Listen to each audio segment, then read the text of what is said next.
I'm going to talk a little bit today about social entrepreneurship. Social entrepreneurship, as we talk about it in the United States, is about having a business that is more than just making money. It's about having a business that contributes in some way to your community, a business that some way gives back, makes a difference other than just on the bottom line. So when we talk about social entrepreneurship in this presentation, that is the angle that I'll be speaking from. So before I start, a little bit about myself. I know that was a very generous introduction. I put this picture up. It's the only good picture of me, which is why I put it in all my slides. My wife likes it. As mentioned, I am the managing director of the entrepreneurship program at Columbia Business School.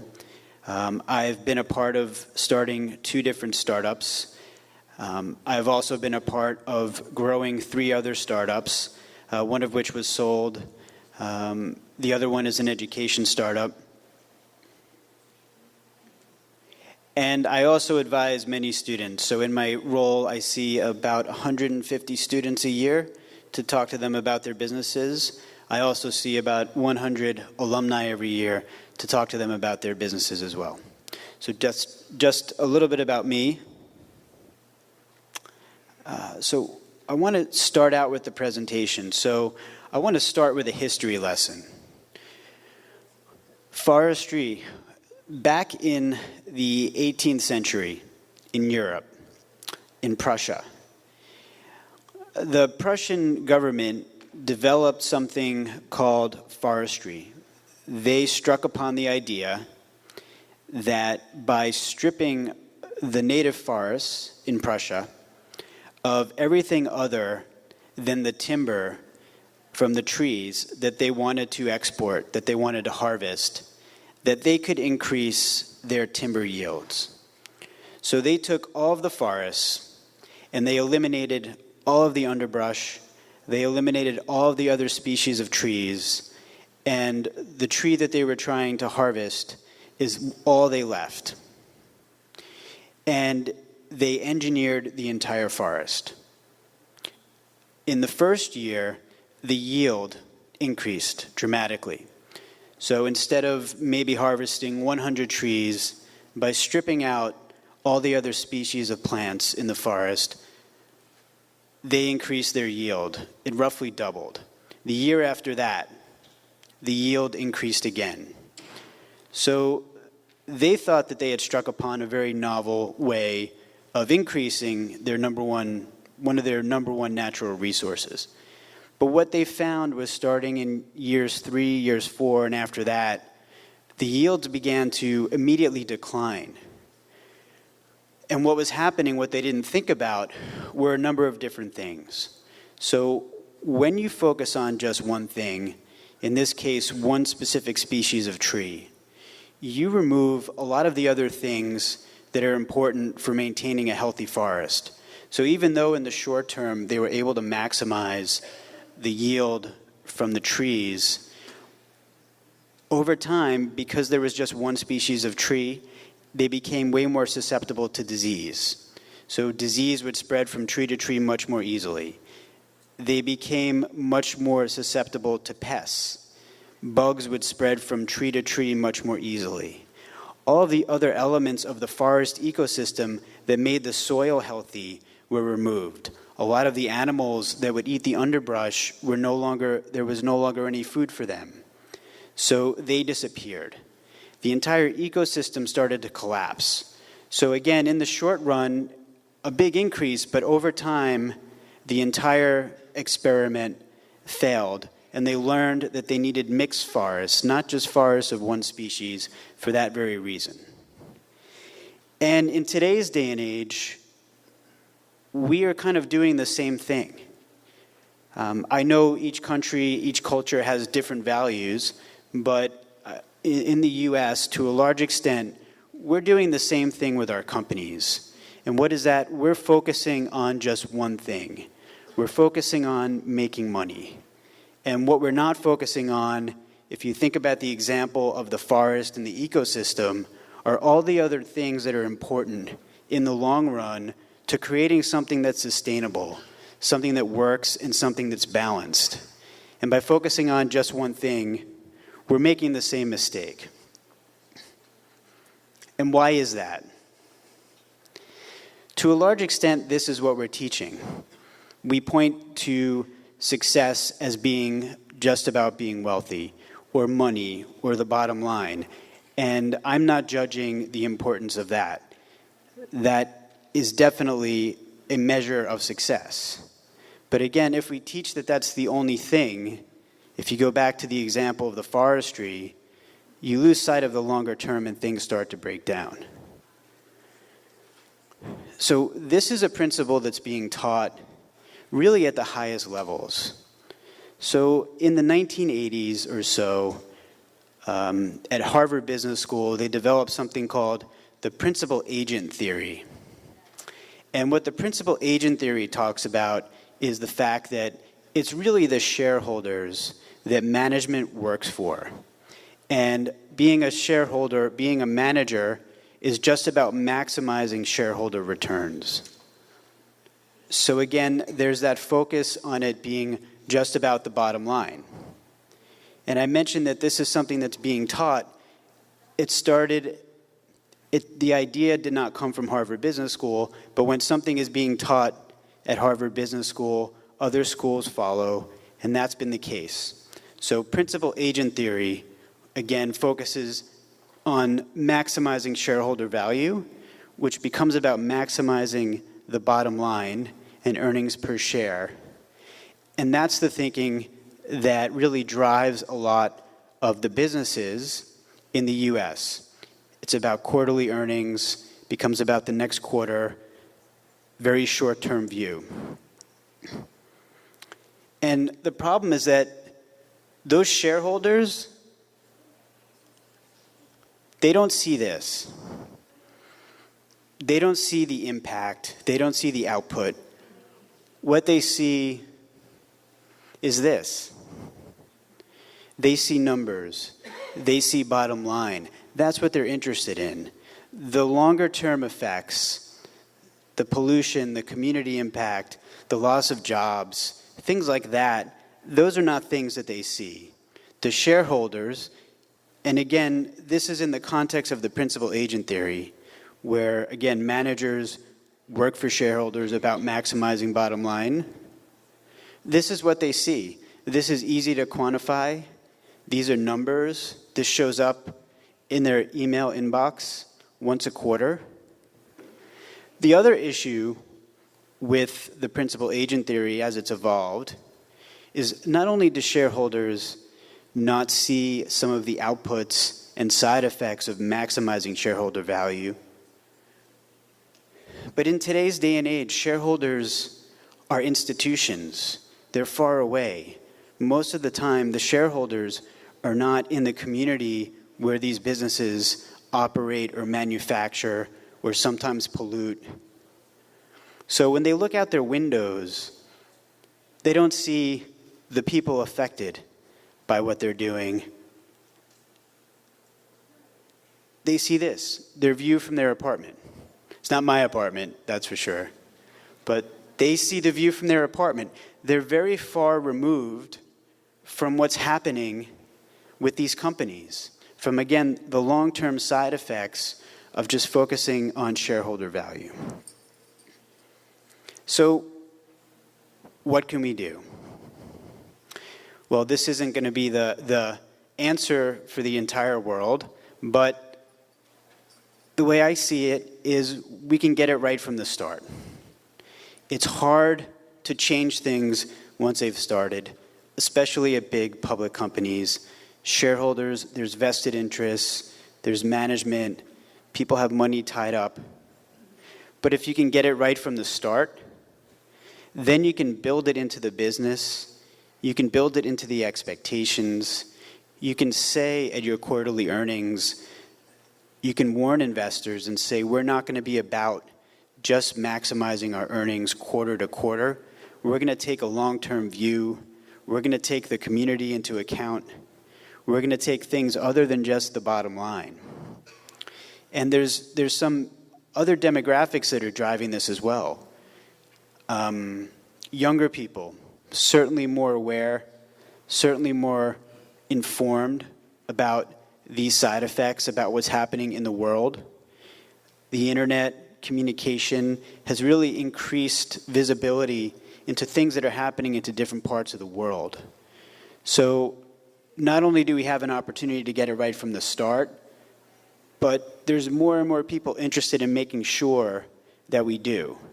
And that's why that makes now the right time to really start thinking about social entrepreneurship, to move the focus from just the bottom line, just shareholders, to making a wider difference. And the important thing is that they can coexist. They're not mutually exclusive. Making money and not doing harm don't have to be two separate choices. So there's something called the triple bottom line. Has anybody in here heard of that term before? Yeah, I see some heads. The triple bottom line is something that in the US talks about 3 different bottom lines.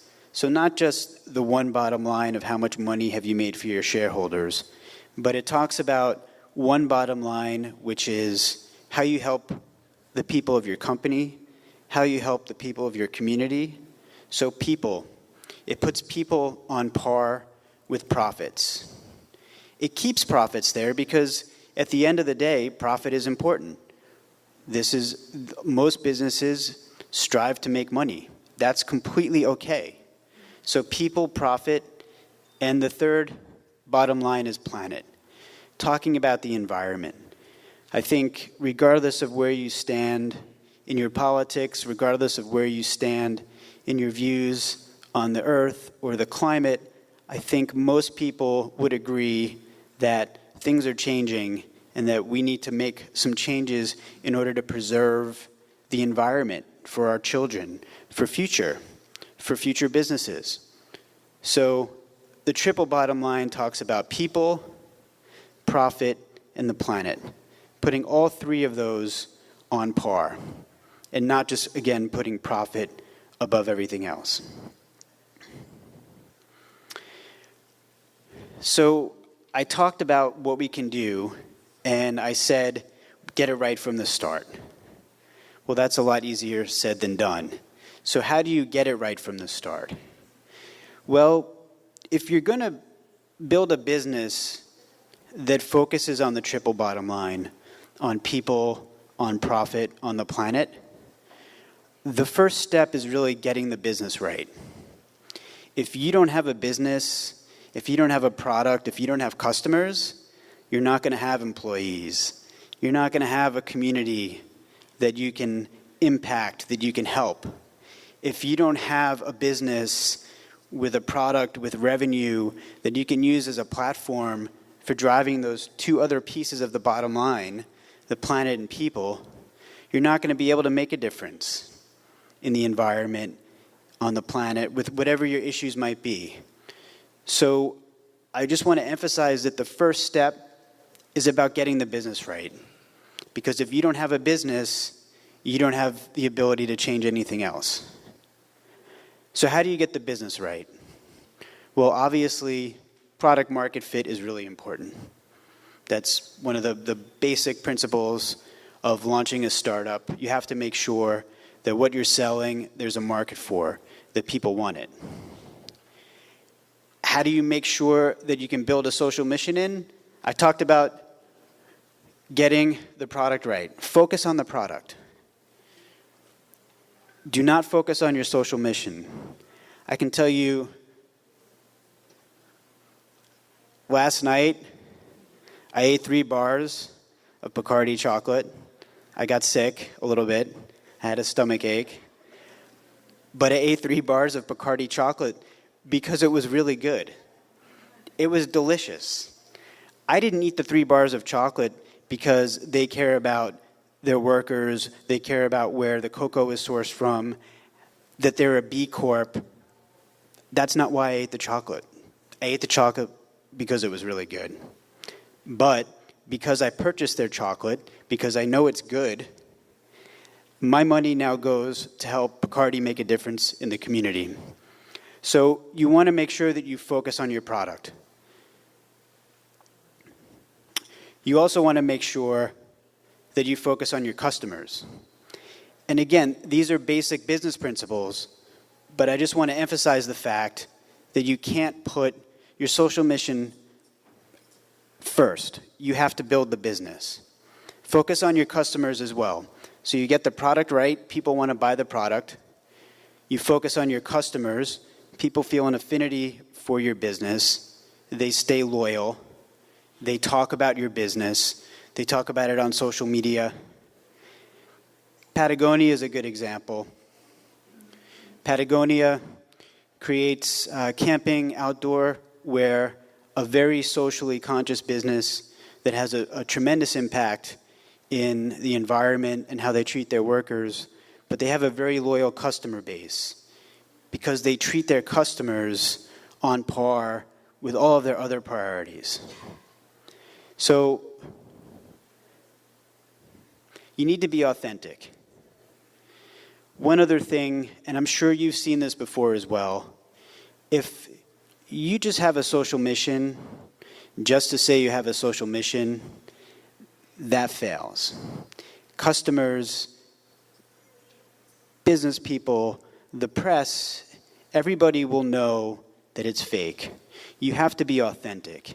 And again, when you have a great product, when you focus on your customers, when you focus on building the business, it's easy to be authentic.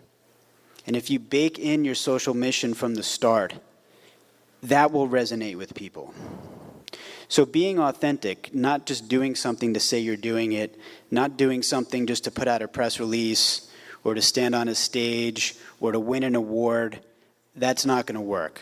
You have to be authentic as well.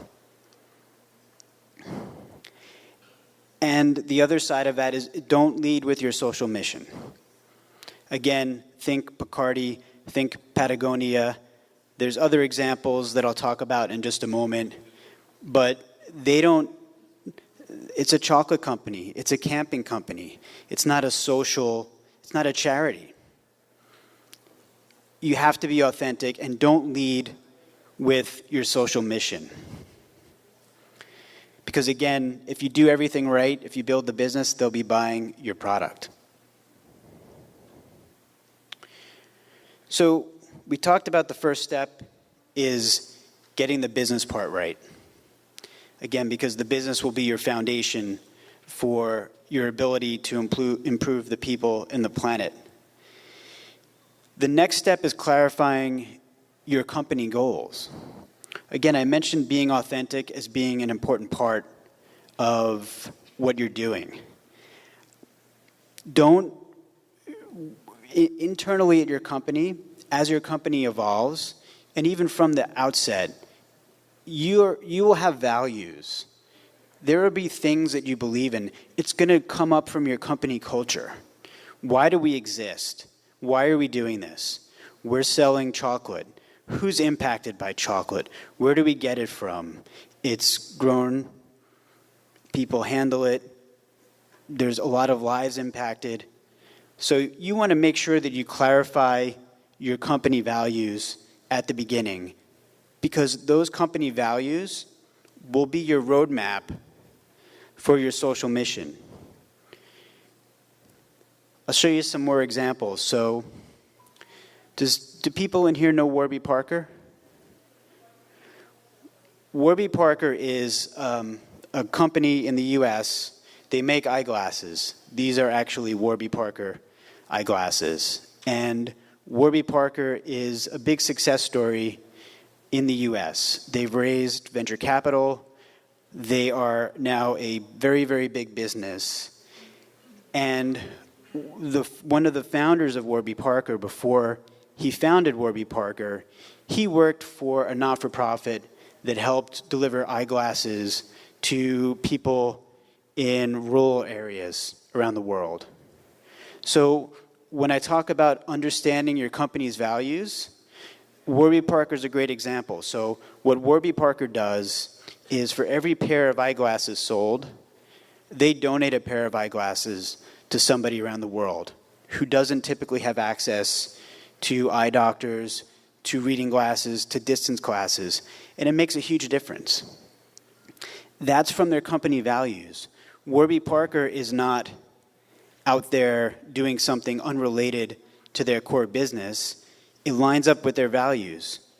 We talked about Bacardi, Etsy. Etsy is another US company. It's a platform for craft makers, for small business owners. Etsy focuses on empowering and supporting small business owners. They focus on their community. Their social mission is derived from what they're good at. Their social mission is derived from their core product. Their social mission flows from who they are as a company and from what the founders' values are. I mentioned Patagonia, Method, Natura, all the same things. So it's really important that you be authentic, that the values you choose to support flow organically from the company. And again, without a product, nobody's ever going to see your logo if you don't get the product and the customer's piece right. So the next step, you've got your business, it's up and running, you've got a great product, you're starting to sell it. You've identified what your values are as a company, what your company culture is. We care about X. The next step in the process in building a social mission into your business is to identify the people and the place. Where about X? How do we want this to manifest? Who do we want to support? How do we want to contribute our values to make a difference in the world? You have to have a focus. Just like you are when you're starting your business and you have to have product market fit, you have to be focused on executing one product, maybe two. The same applies for your social principles. Where are you going to focus? How is this going to manifest? Who do we want to help? What do we want to be associated with? One thing I'd advise, stay away from things that are subjective. You do not necessarily want to have your social mission be about politics. So something like politics, no. Because it's open to interpretation, people have opinions. Something very narrow, a very narrow focus. Again, you can do that if that is where your company values lead you, but you don't want to be in such a small niche area that your ability to impact is limited by that population. The other piece of this puzzle is once you've identified who you want to help and how you want to help, you should also align yourself with other organizations that support the same cause. Doesn't have to mean they support the same exact group, but if you're about helping cleaning up the environment in a particular area, partner with other organizations as well to do that. Greater good comes, 1 + 1 can equal 3 in situations like that. So build your product, identify your company values, and that will lead you to determining who and where, what channels, what organizations you're going to use to drive your mission. It's also important that you make this part of your brand. And by brand, I don't just mean what is on the label on your product or what's on your website. I emphasized how important it is to be authentic. Again, you don't want to just say, hey, buy my product because it's going to help people. There's a lot of other channels for that. There's charities. There's people can do that themselves. So again, people are going to recognize if you're just about the social mission as a gimmick. So you need to be authentic, but you should build it into your brand. And by brand, what do I mean by brand? By brand, I mean making sure that your employees know about this, making sure that your brand stands for the social good. So again, when I look at Patagonia, I think of the products, but I also think of the good they do. Why? Because Patagonia, Method, those other companies, Warby Parker, Bacardi, they let people know about the good they're doing. Again, not as the first thing, but it's a part of their brand. So that all things being equal, if I had 2 delicious chocolate bars to choose from, well, I would probably eat them both. But if I could only eat one, I would choose the one that I knew was doing a social good. Again, I wouldn't choose the bad chocolate that was just doing a social good, but all things being equal, I would choose the one that was making a difference. And the only way I'm going to know that is if it's part of your brand. You don't lead with your social mission, but you do bake it into your brand. Your social media, if you've got a website, if you blog, your employees, you build it into your brand handbook so that people are on message with what you stand for, so that everybody knows, so that if you ask any of the employees across the entire company, what do we stand for? What do we support? Why do we support it? Everybody has the same answer. And that's really, really important. So you also want to build it into your brand. Something of equal importance is the ability to measure. It's one thing to say, yes, we're doing good, we're having a social impact, we treat everybody really well, we care about the planet. But that really could just be hearsay, that could just be talk if you don't actually have the ability to measure. Just like business, you can't manage what you don't measure. Same here. Now, this is more difficult to measure, as I mentioned at the beginning, than your impact on the environment or your impact in the community. But there are ways that you should measure things. Now, how you measure them is going to differ based on what you choose as your social mission, how it lives, how it manifests. But do not skip over thinking about the metrics and the measurement piece. Why? Because you want to know as an organization, as a founder, that you're making an impact. You want to know that if you're putting resources or money or time towards something that is a big part of your company values and your personal values, you want to know that it's making a difference. So there's the internal piece as to why measurement and metrics are important. The other piece is the external. Again, you don't want to go out there and say, hey, we're the greatest company, look how nice we are, we helped all these people. Again, you don't lead with that, but it is nice to be able to say that. We're a big company, but look, we also care about people, and we also care about the planet. Here's the proof. We did X, Y, and Z. We helped 1, 2, and 3. We supported this that resulted in that. That's just a really great thing to be able to say. That's an inspiration. That's an example for other companies, other startups to look up to. If Warby Parker can do this, we can do this. If this company can do this, we can do this. And then the final reason for measurement and metrics is sometimes people will challenge you. People in the press. This company says they do that, but they don't really. This company says they care about the community, but they haven't done anything. This company says they care about the environment. Nothing's happened. If you have the outcomes, if you have the numbers, you can play offense there. You don't have to scramble and talk about anecdotes. You can in fact say, that's not true. We do care about the community. And here's the numbers that show it. Here's what we've done in the last quarter. Here's what we've done in the year. So we do care. So the measurement and metrics piece sometimes gets lost when you're talking about things like values and causes. But don't forget, we're talking about businesses here, and just like product market fit and customers and product matter, so does the metrics piece.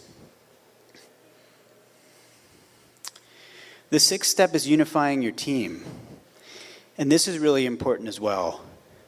I mentioned you want to be able to have everybody in your company have the same answer to the question, what do we stand for and why? That's really important. But it's also important because this is a cause. People care about things. Employees care. And then you might know more of the data than me, but employees care more than just about their paychecks. They care about where they work. They care about who they work with. They care about what that company stands for. And if you can unify your company, unify your team, make sure that everybody who's working at your company shares the same values and has the same understanding as to why those values are important to the company and what those values are and who you support and why, it's critical. And it will give your employees a reason to want to show up for work. There's going to be hard days, and I can say this having worked at startups and been a part of starting companies, it's hard. Most days are the worst day ever. And in that situation, when you have something else that you're working for, it makes it a little easier. Yes, this is hard, but I know that if we succeed, we're going to help people who don't have access to glasses see, or we're going to help clean up this part of the world, or we're going to create jobs for people in my community.